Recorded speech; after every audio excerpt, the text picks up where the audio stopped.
cement. And you're going to be playing basketball, and everything's going to be amazing. And the kids with the cement driveways, don't even worry about it. They'll be coming here. I mean, paved driveway was like, it was an actual currency when you were a kid. It really was. If you wanted to like rollerblade or play like road hockey or something like that, you can't do that shit on gravel. I'm just saying the reality sets in when you turn 14, and it's like, all right, this is year 6 of the gravel driveway still being gravel. And, you know, it's not cement still. But I'm going to get a skateboard and pretend it's cement for a while. It's weird because I have, like, exactly the same story. It's like, I lived in this house with a gravel driveway for, like... It actually might have been, like... I guess it was 7 years I lived in this house with a gravel driveway. So from, like, age 7 until age 15. And every summer, they'd be like, I think this is going to be the summer where we get the driveway paved. And I was like, oh, thank God. I've got this, like... You know, like every kid, I have this basketball net out there. Yep. But it's on gravel, so it's like 5 degrees askew, and then when I go to gym class... You dribble, it shoots off. Like, well, I go to gym class, and I'm like, why are all my shots missing by, like, you know, 2 centimeters? It's because I've been practicing with, like, basically a bad pair of glasses on. Like, the laws of physics apply differently on my paved drive, or on my gravel driveway. And then I just moved. And I moved to a place with a paved driveway, but then I was like 16, and I was like, I don't want to go outside. Oh, you're too old to appreciate it properly at that point. That sucks. You missed out on the prime years. Clams and Mr. Snurbed. Thank you.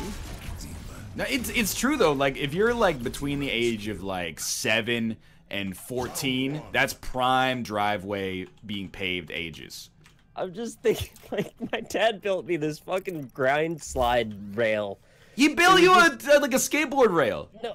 Let me explain, because that sounds way overly grandiose. It was 2 planks with another plank on top of it. Okay, yeah. Like a long plank. I understand. And the idea was I was supposed to skate up to it on the gravel driveway and then grind on it. And I remember I had all my friends over, and they were all taking attempts to try and skate on this thing. And none of them could get any speed because it's a gravel driveway, but they're all trying anyway. Yeah, you can't maintain any speed. It's the most pathetic shit of all time. And the worst thing is, like, if you take a spill on, like, a paved driveway, it's gonna hurt. Yeah. You know, it's not gonna feel nice. Shrapnel, though. Yeah, when you fall, I don't know if people know this, if you've never experienced a gravel driveway, but when you take a fall on a gravel driveway, you get, like, rocks embedded in your skin. And you go in. Sometimes they don't come out for a couple days. You gotta dig them out. You gotta go inside and be like, okay, Mom, can you get, like, a knife? Because I have to cut the rocks out of my skin. Mom, can you help me shear some of the flesh off my elbow? Got too much flesh, too many rocks. Man, kids these days, they won't understand. Like, I know I recognize the idiocy of saying kids these days, but I'm mostly just telling a joke. But I got a snowboard, like a really, really shitty snowboard, because it snows in Canada, like, well, at least where I lived, it snowed like 4 or 5 months out of the year, right? So I was like, cool, I have this snowboard. Then there was only like a 3-foot high hill in my yard, so I would like go out and put on the snowboard, get like all my winter gear on. It'd take like 10 minutes, and I go take my snowboard to the top of this 3-foot hill, lean forward, slide until the end of the hill, which was approximately, I don't know, like 0.2 seconds, walk back up to the top of the hill, just do that for like 3 hours.